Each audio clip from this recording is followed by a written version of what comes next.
And baby, I'm TFC till I die.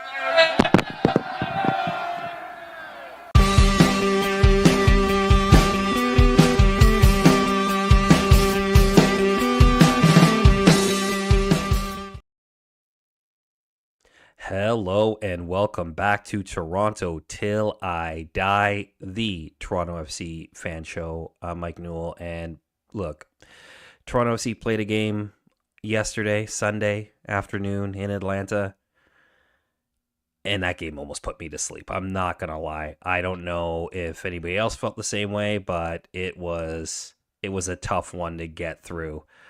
Joined as always this week by Jeffrey P. Nesker.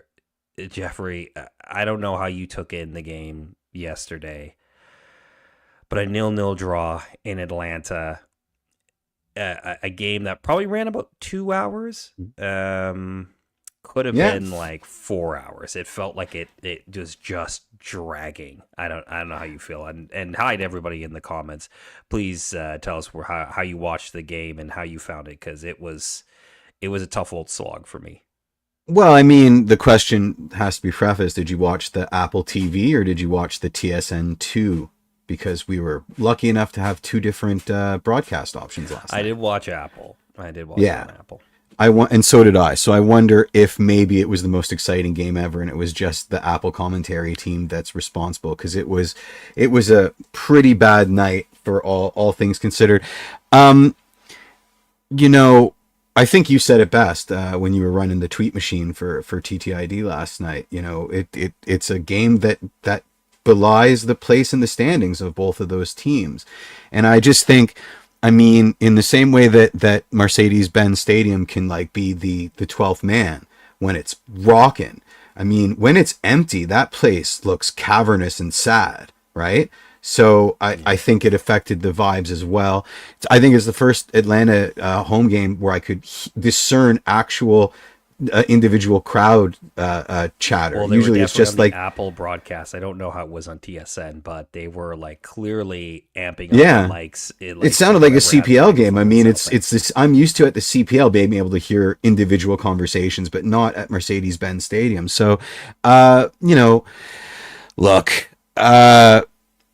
I think it was Pelly's Ethos, one of my favorite TFC Twitter accounts, that said, look, what was it? I don't think a single member of the starting 11, or certainly like the lion's share of the starting 11, the F brief ratings were above 7 across the board. All right. Like, it's no Tejan getting a 10 and having a hat trick at Villarreal, but it's a solid effort. I can't get too mad at a game where my boy Quajo is man of the match, even though I would rather just about any other game. But, look, I'm of two minds. We can talk about why Theo isn't getting played in his natural position, why Robin Fraser, and I asked this question of you and Mike last week, why he seems to be galaxy braining stuff.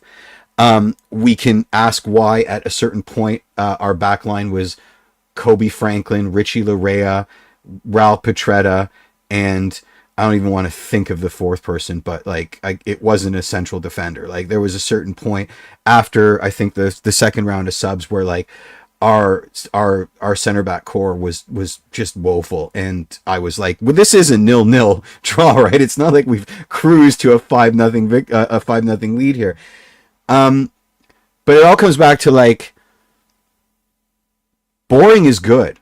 Instead of like losing a game or conceding late or et cetera, if this is a rebuild and we are trying to get back to a baseline, that's a team that if you inject a little bit more quality into, turns that 0-0 draw into a 1-0 victory or a 2-0 victory. And I think that's a very good place to be, right? And I think for me, it was Maxime Dominguez, right? Like, I've sort of slagged on him quite a bit, in terms of like, Lone Army. Are we gonna see him back next year? But he had kind of, and again, it's interesting that it occurs to me at Mercedes-Benz Stadium, but he had a bit of a Nick DeLeon kind of performance where like he did almost everything right. He wasn't flashy, but he was efficient. I'm not going to go as far as to say a Marky Delgado performance, because I honestly think Marky Delgado is elite in this league. And when we had him, he was elite in his position. But you're starting to see a team come together. And I think the trepidation people are experiencing now is this the Robin Fraser TFC, right? Is this what we've been waiting for, getting so excited about? We cleared out all the Flotsam, we cleared out all the attacking divas, and now this is what we're left with, a boring, park the bus kind of defense first team. And I think that's supposing too much. I agree with you. I think that's speculating too much, Yeah. But I think it's a fair concern, because he is a defender first. He has been the gaffer for some boring ass teams, and I think it's fair to assume that, and I guess that runs in tandem with the fact that, like, Georgie was good, but he wasn't great. No. And I don't know if that's because of what's around him, or if maybe MBS is his bogey stadium. I don't know. I haven't looked at his. Well, I think it's a couple of things, right? You look at this result and you look at this game. There's just a couple of stats that just jump out at you right away. Like, Alonso Cuejo was the man of the match. Okay, 75 touches on the ball. Won almost all his tackles. Great passing stats from that perspective. Okay, we're pulling things out from a 0-0 draw, so give us a break here, guys. But yeah, I mean, the assist of the night was an unfinished attack, so there you go. Like, it was just at the end, like, exactly. But, like, here's a question for you. Ola Brynhildsen, how many touches do you think he had in the game? I was going to get to this, because there's an interesting theory going around on social media. Remember Benazet, when suddenly we didn't start him anymore because it was revealed like a month later that if we had given him one more start, we would have activated the purchase clause on his loan option? Yeah. There is a theory going around that Ula is guaranteed as many starts as he's healthy as a consequence of his loan deal. Because right through the list of pundits, I'm talking Matty Doyle's column, I'm talking his Substack column, I'm talking Ben Steiner's sport. Everyone is asking, how the hell is Ula Brynhildsen still getting minutes ahead of DeAndre Kerr and Jules Anthony Vicent and even Malik Henry? I mean, for Christ's sake. So I think there's probably some truth in that. I know you and Mike were saying last week, look, we got to see what we got in the guy. And I was saying, what more do you need to see? I mean, he seemed like everything that I liked about the non-goal scoring version of Ula Brynhildsen that we got at the outset has disappeared. Like, he's a step out of everything. His body language is like bordering Lorenzo Insigne level, like shrugged shoulders and sad panda face. And he's in the way, even on a team where, our expectations are this minuscule. Like, he's in the way. Yeah, and so I don't know how many touches did he get. 0, 1. That half volley off the back of his foot where he was like 3 steps behind the service into the box. Yeah. It tells you everything about this game. Your starting number 9 had 6 touches in 62 minutes. Yeah, that's insanity. That's absolute. Guess how many touches DeAndre Kerr had in 28 minutes? Better. 7? Good guess. 6. Wow. Right. And look, obviously there is subs that had been made at that point. There was a little bit different. You mentioned, going to Kosi Thompson at center back. That was because I think Kevin Long had been suffering from the flu during the week, so they got him out of there a bit early. But I think it's a bigger right now. I think what you're seeing in terms of, you mentioned, is this the TFC? Is this the Robin Fraser TFC that we're going to see after we clear all the dead wood out? One, all the dead wood hasn't been cleared out yet, and 2, I think what you're seeing is a team that is slowly starting to try to get better at building possession to the midfield and keeping possession. I think one of the things we talked about earlier in the season is how this team could not hold possession and could not really dictate themselves in games. And I'm not saying that they dictated the pace of play in this game at all, but I think what you saw and what we're slowly seeing an improvement in is just being able to manage parts of games a little bit better. Agreed. And that's boring. right? That's the boring stuff that no one really loves to talk about. It's You're not the right. stuff that This is gets the you running excited. around the track, right? This is the preparing for the marathon phase, right? Because the team does have, and this comes back to why I'm so worried about keeping absolutely anybody from the front office down to the ball boy from the Insigne debacle years, right? Is that it's muscle memory now. This team was allergic to attacks down the middle. They did everything to facilitate those wide players, and we saw it like we saw all the different ways that can spiral into disaster.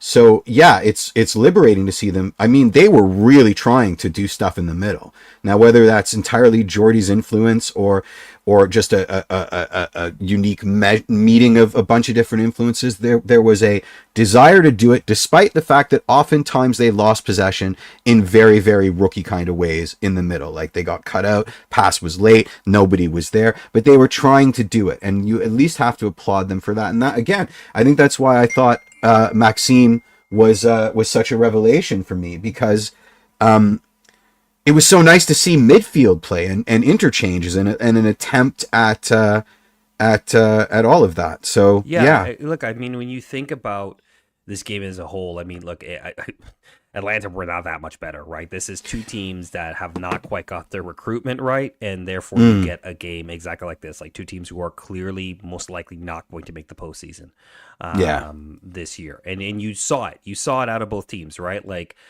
you see a team in Atlanta who is trying to shoehorn talent in spots that just don't work.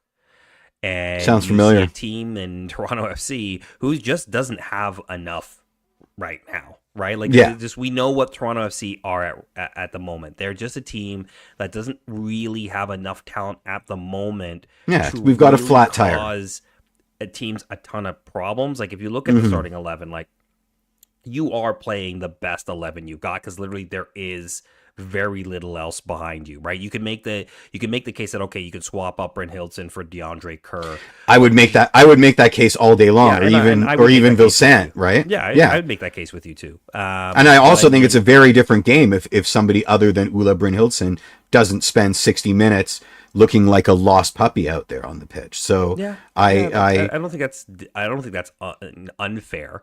I think what you're seeing though is that this team has about, if you look at this 11, look at this 11 yesterday and tell me who is really like a core player or a guy that you're like, okay, I'm solid with going forward into 2026 with this guy. Okay, yeah, Sean Johnson in goal.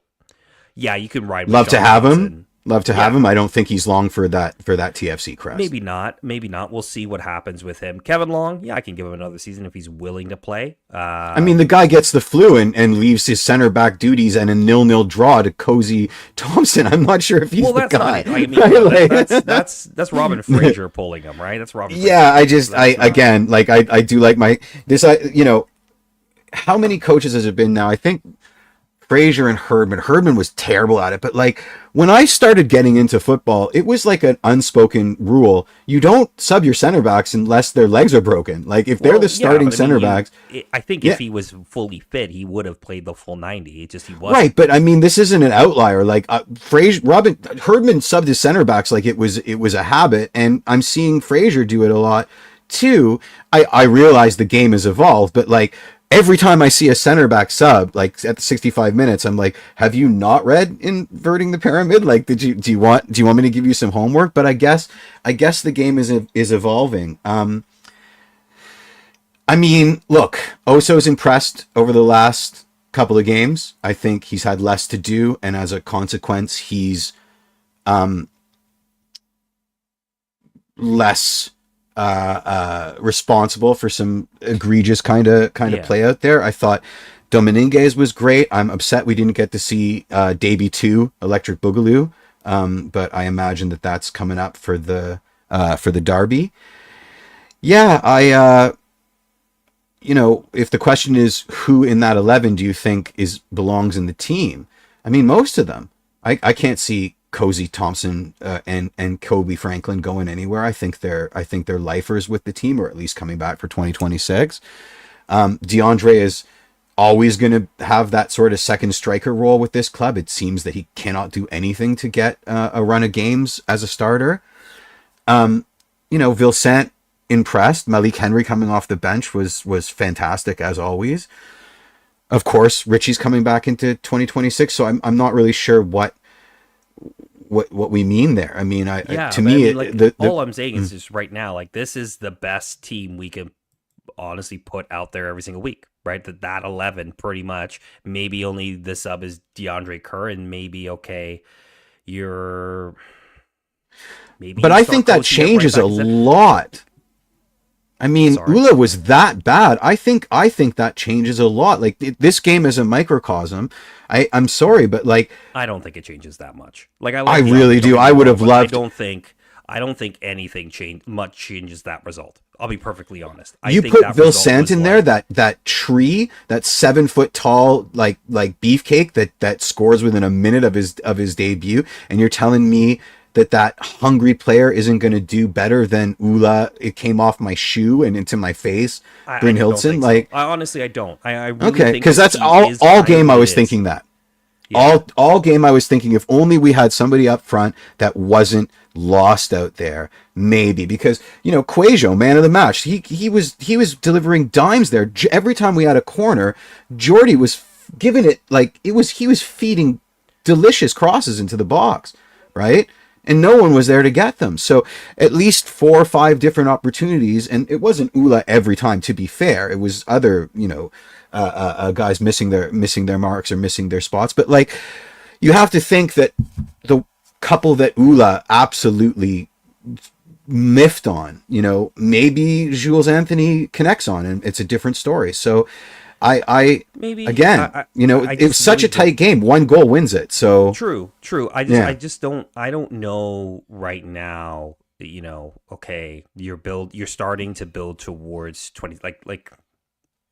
We can continue to talk about this game. The reality is, everything we're doing right now for these last 7 games, I guess 8 now, including yesterday, is towards 2026. Right? Is like, how are we building this team and getting them in a position to either find out who's going to be in this squad going forward, or a style of play that is going to fit with Toronto FC going forward. That's really how, to me, I'm looking at these games, because look, we're not going to look. It's possible you make a miracle run. I don't think that's happening. I wouldn't hold my breath on it.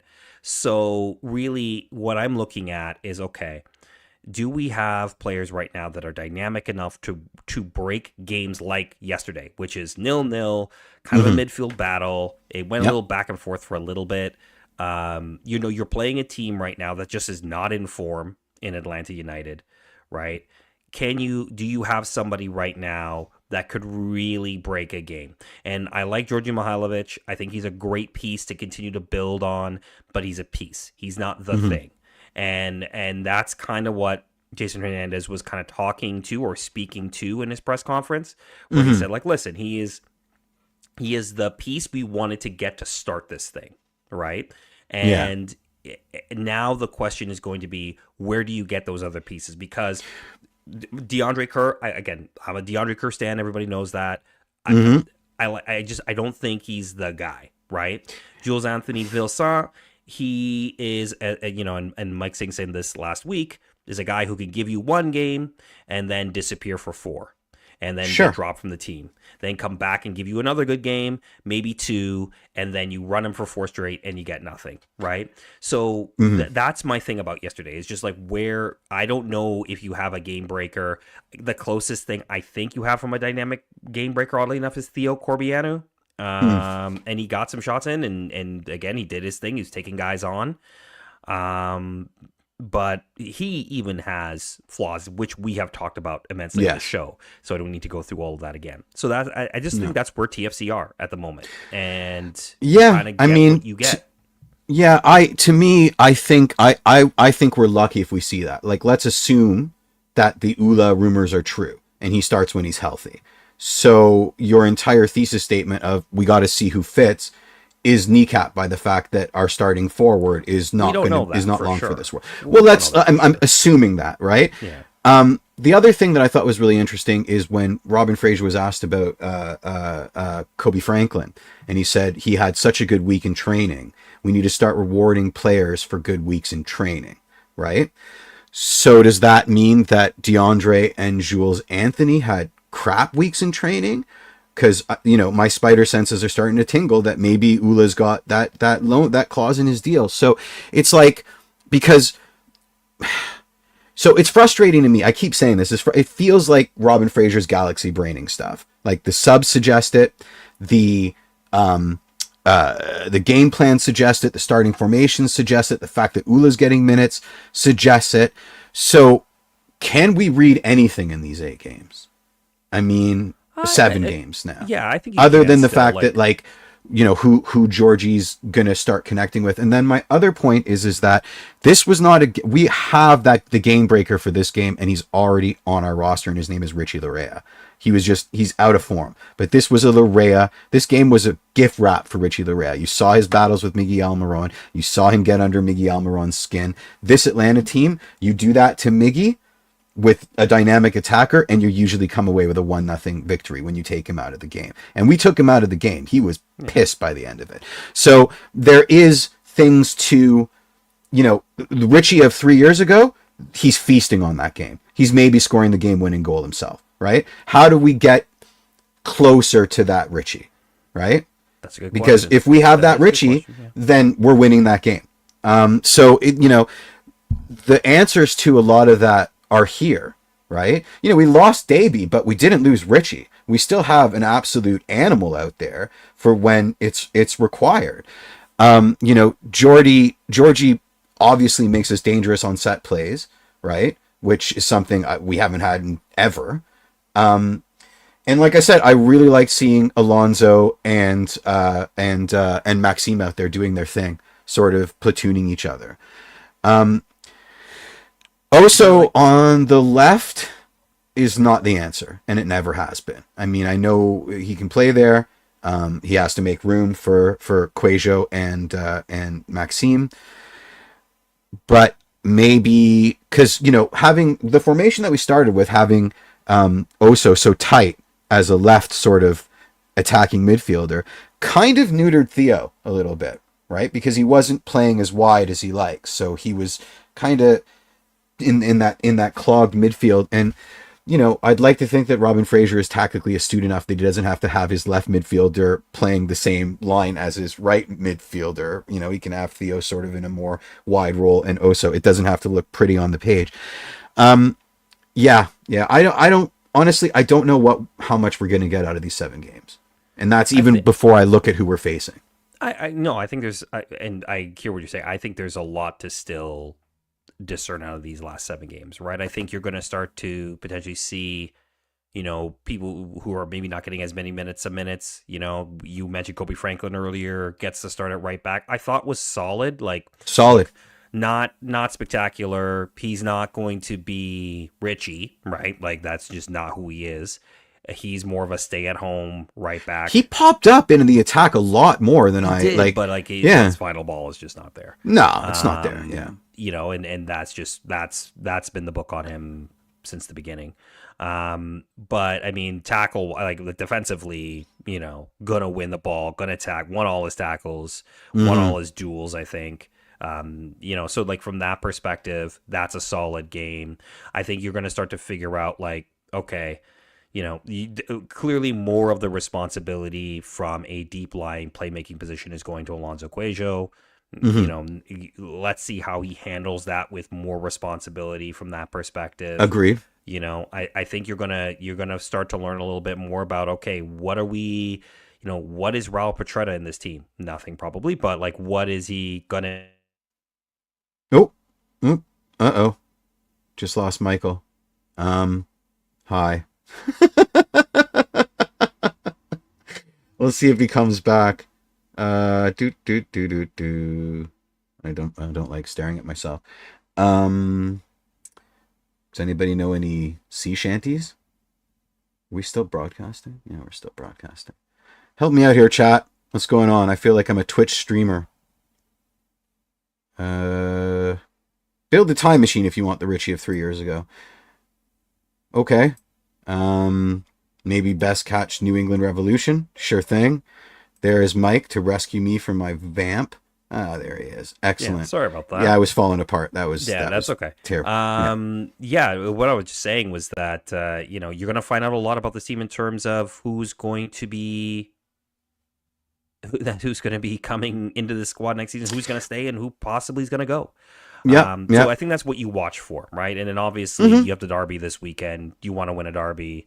That's $3 hot dogs and a free hat. $3 glizzies and a hat. $3 glizzy hat. Free glizzy hat that I'll never wear, but I want one all the same. A couple of questions here actually coming into the chat I think are interesting. I was going to actually bring this up. I'm going to get to Ryan T in a second, but I like sort of this question here. Just what's going on with Lazar Stevanovic and why won't Frazier play him? I think that's a terrific question. It is a terrific question. And I think part of it is that he's 17, 18 now, I think.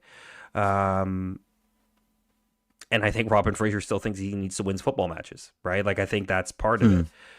We are saying that, look, you're not going to the playoffs. You're probably not going to, you're not going to make a miracle run here.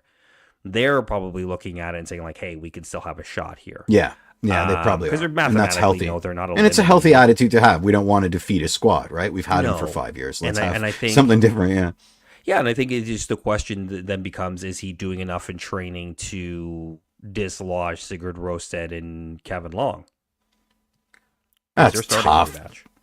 I mean, that's tough. A 17-year-old is not going to dislodge guys that have that level of experience, simply in body positioning, in the way that they read the game. So yeah, if it's all about making an impression in training, then he's not starting over those guys. That being said, why wasn't he put in for Kevin Long when he had to, go deal with his influenza? Right? Why didn't he get a cameo then? Why were we seeing Raul Petretta and Mecca Bitchy at center back? Right? Like, why was that happening in a 0-0 draw?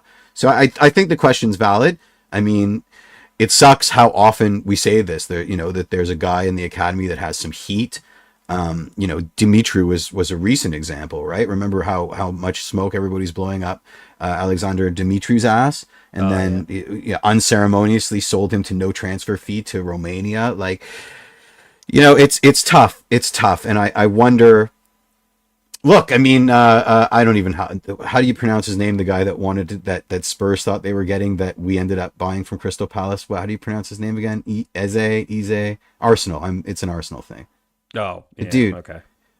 Well, what was I going to say? He was in Arsenal's academy, and then the team released him, and he went on to make a career for himself at Crystal Palace, etc., etc. And now he's back, right? Yep. So it's kind of like the Mark Anthony K story. Maybe Laser has to. I mean, it's a very Canadian thing to go to the States and be successful in Canada. So maybe Laser has to go to Europe and prove his wares there.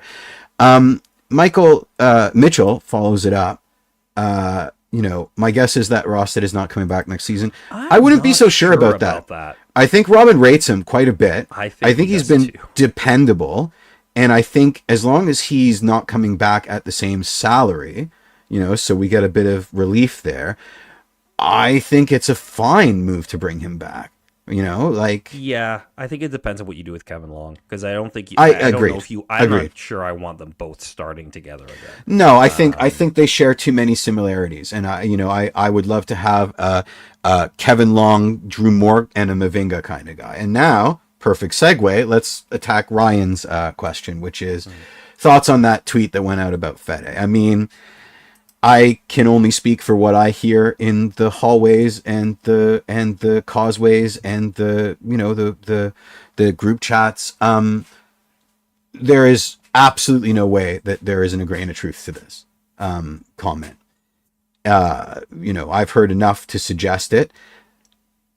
It's very. I mean, J Todd Footy said it perfectly. I mean, anybody that says that, just based on the eye test, that Federico Bernardeschi isn't a sociopath doesn't know psychology. He's a sociopath, but he was our sociopath. So it's entirely within the realm of possibility, and you can see it.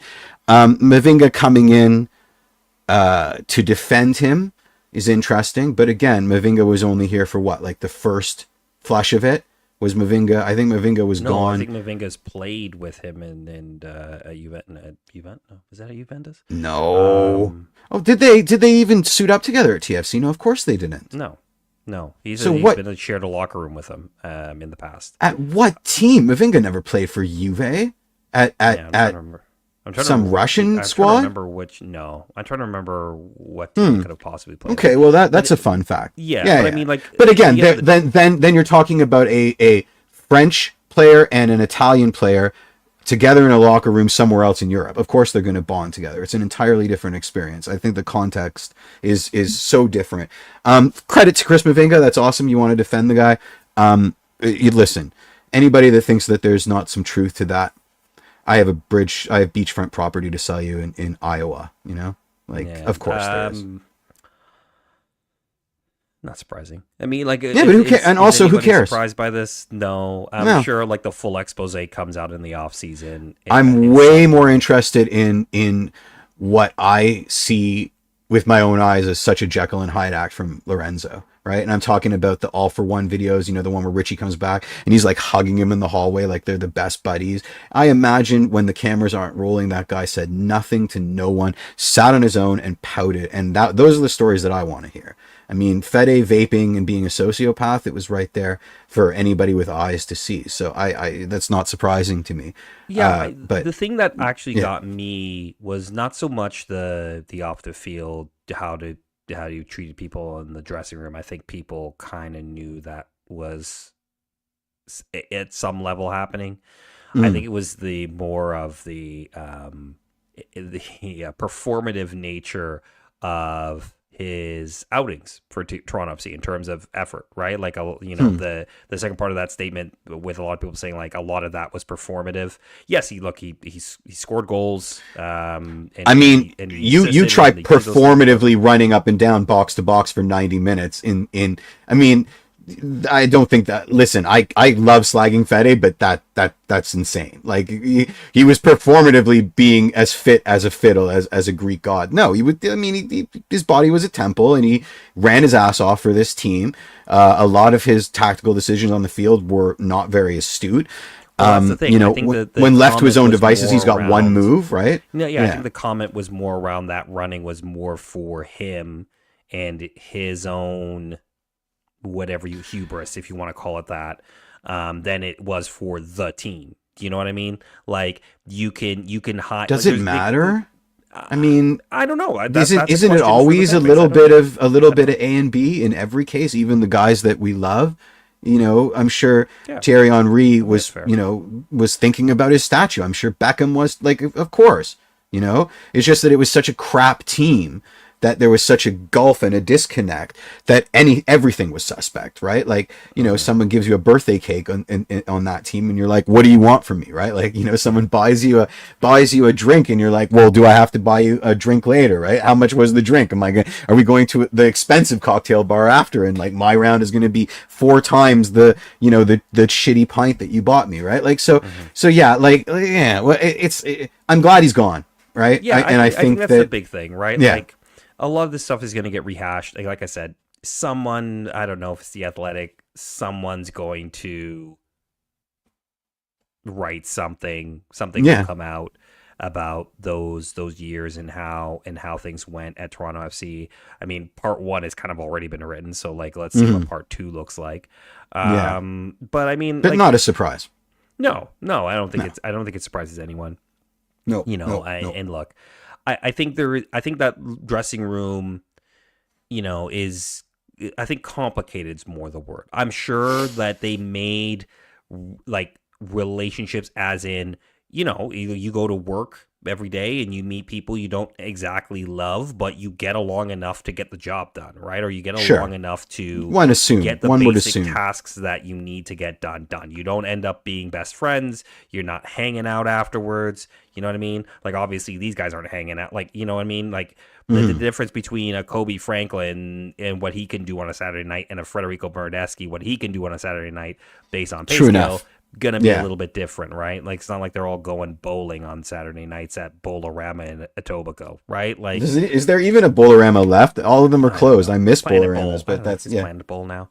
Yeah. But yeah, like I think that's just it, and I think it will then tell a larger story, not just about sort of what happened on the pitch and on the training ground and things like that, but within the organization and as a whole, right? Like what kind of headspace was the organization at? You know, floundering. What they did to address this or not to address this? I think not. The latter is more important. That's the thing that I think TFC fans have a right to kind of question. I honestly think, but I think everybody was sitting on their hands, as evidenced by how much Jason Hernandez has been cooking now that he's free of those albatrosses.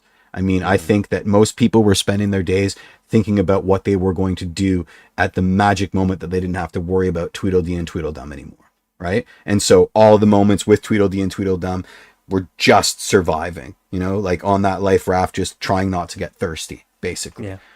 As evidenced, I mean, who was the last one that cleaned house so absolutely? It was Lewicki, right? He came in and just absolutely set fire to the place. Yeah. I mean, I can't think of another moment in this club's history where it's been this absolute and this unbelievably hard line, right? Like, you know, but I think we'll get more of like the off season will tell us a lot, because like, we got rid of a decent amount of players during this past window during the culling. It's crazy. Like, this was a Game of Thrones episode. In the off season, because there's a lot of contracts up for renewal, right? And we're gonna really see what the culling is gonna be about, because we talked about somebody like Sigurd Rosted. I think he's out of contract. You know, you're talking about Kevin Long, he's out of contract. There's a few others that are out of contract. You're going to those are the big really three. See what the culling is look like. I'm pretty sure Kosi might be out of contract too.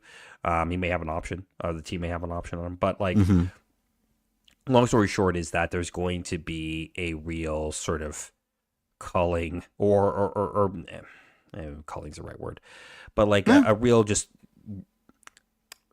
real rebuild moment. We're going real rebuild. Like, I know we're really going back to like 2012 times where literally you cut like 15 guys in an off season and just sign another like 13. That might be coming for TFC, and that will be at that point we'll really see where this club's at and where their mentality is in terms. What do you think of the Cifuentes deal? Just as a I was actually going to bring that up. I think it's a great deal. I know a lot of Rangers fans were disappointed with him and his stay there. It didn't work out. No. It sounds like a little bit of the player, a little bit of the club. Potentially. I think look, and I think they've gone through some manager changes in the last little bit as well. But I think Rangers, of course. I think they change managers like I changed socks, but that's besides the point. But I think like the big thing about this is that you show a level of understanding of what MLS is. Like, Cifuentes is perfect for MLS. Yeah, like, he's a perfect kind of player for MLS. Like, he is a guy. He's a ball winning midfielder, but can do a lot more, right? And he can carry a bit more of a load from that perspective. And like, everybody's gonna look obviously at his LAFC days, and TFC are far away from those LAFC teams. However, I think what he can do is, one, again, like we said, take the pressure off of Oso a little bit more. I think he can carry a lot more of that load, but he also is multidimensional in the sense that he can score goals. Like he can be a guy that can go in and score goals as a mid. Who was it? It was Eddie, Elias Sanchez, and who was the third guy in that trifecta that was so successful in the midfield for LAFC? I can't remember.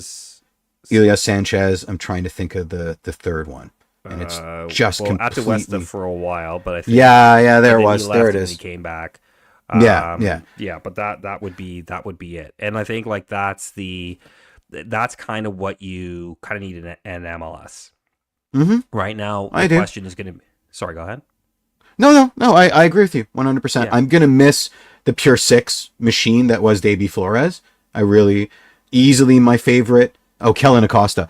Easily my favorite of the Herdman recruitment I think Davy Flores, he actually recruited, as the Canada coach, saw him play for Honduras against his Canadian men's national team side, said, man, I want that guy on my club team, and executed. And I think it was an excellent signing.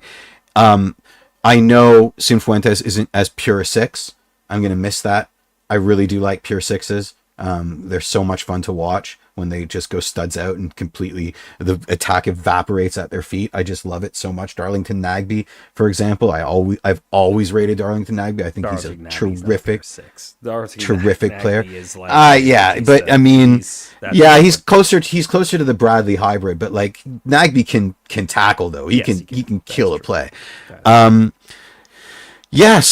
listen, if Cifuentes is even close to a Nagbe, I'm a happy pappy. And I think that this idea of players that have utility, so they're not just a 10, not just an 8, not just a 6, not just a 9, bodes well for the way that Robin Fraser likes to coach. Certainly the way he likes to substitute. So I'm excited. I'm kind of bummed we didn't get to see him in the Atlanta tie. He just arrived in Atlanta like the day before, so that would have been tough. But I think Sebastian Giovinco scored a stunning goal against New York Red Bulls coming back. I mean, you want to play for the team or not, Eddie? You want to play for the team or not? That was a playoff spot. This is not for our first playoff spot. Yeah, exactly. But I mean, look, I think we see him this weekend. Absolutely, against Montreal in the derby. I think a derby that it doesn't mean much in the standings. I think this is more of you need to win this for vibes. You need to win this for... Did you see the tweet where Prince Owosu said he's going to score a hat trick on us? Yeah, I did see that. Can't wait. Oh my God, he's going to get heckled so bad. It's not even funny. I'm going to lose my voice. Yeah, I mean, they're going to, they had an impressive win over the weekend against Austin. Right. Yeah, that was impressive. Yeah. He was impressed. But, I think, look, I think TFC need to win this game more just to bury win the derby, but two, also just keep the vibes going. Because I think, the vibe is a little bit better just in terms of, the moves that have been made. And, it's now fans have a clear direction on where we're rebuilding. It's clear now. Some people are frustrated because these are meaningless games. It's 7 meaningless games to end the meaningless season. Games. Honestly, this team's been playing meaningless games since July. Let's be real. Maybe even June. I would say even by June, we kind of knew this was not going to be it. Right? Exactly. So, I mean, fair play to the people that expect champagne football, or at least some kind of slamming soccer entertainment, not the sickos like us that are we'll go, I'll get my hot dog and my glizzy hat and go back home. But I don't think TFC needs to win this derby. I don't think TFC needs to win a single game for the balance of the season. I think that we can just coast by on gravy right now. Calcio Okulo said something interesting. So Sifu is a 6, an 8, and a 10, and a domestic. That's not the interesting part. Cuejo can get his green card for Canada next season. Yes, which takes him off the international block. International roster spot player. That's correct. Yeah. I know that he's one of a couple that are now eligible. And certainly that is amazing for me because I don't ever want a TFC without Alonso Cuejo in it is a TFC that I'm really upset with. That he doesn't have to worry about using an international roster spot. That's exactly those are proving from a trade perspective to be very valuable. Yeah, very valuable. For your GAM. Thank you, ma'am. Building. Okay, let's get out of here because listen, that 0-0. There isn't much to talk about. Not much to talk about. And obviously, we'll see all you sickos this weekend at BMO Field for the derby. Jeffrey, how many hot dogs do you think you're going to get? Let's do a bet. Okay. Because I think I'm good for 3. 3, depending on the side. Well, if they're proper footlongs, then 1. But they're not gonna be they're going to be like loony dogs. They're going to be like loony dogs, so I can easily mow down 3 of those without looking twice. What are you thinking? I don't have to eat them, do I? You don't have to eat them. Okay, so your bet is 0. Yeah, I'm not eating. Then I'm totally going to win. Maybe somebody can coax me into 1. Lame. Cheap hot dogs aren't my thing, dude. They're nobody's give me thing. A hot dog. I'll bring Tums. Don't worry. I'll have the Gas X. I'll have the Tums. It'll be I have to have Tums, right? Like, why am I? Like, I get it. It's great that they invented Tums, but I don't want to be in this situation where I actually have to use it. I eat them like candy, man. I am so far past that point. It's not even funny. But anyway, shall I roll the credits and we can say our goodbyes? Thanks everybody for listening. Thanks for everybody. It's good to see you all again. Great to see you all again. We'll be back next week talking Derby. Talking. Hopefully how many hot dogs? Fuentes, how many hot dogs I got, Mike Mouldy? Yeah, and we'll go from there. All right. For Jeffrey Nesser, for Mike Newell. I was about to say Mike Singh. For Mike Newell, we'll see you next week. And for Mike Singh. And wait, and baby, I'm TFC till I die.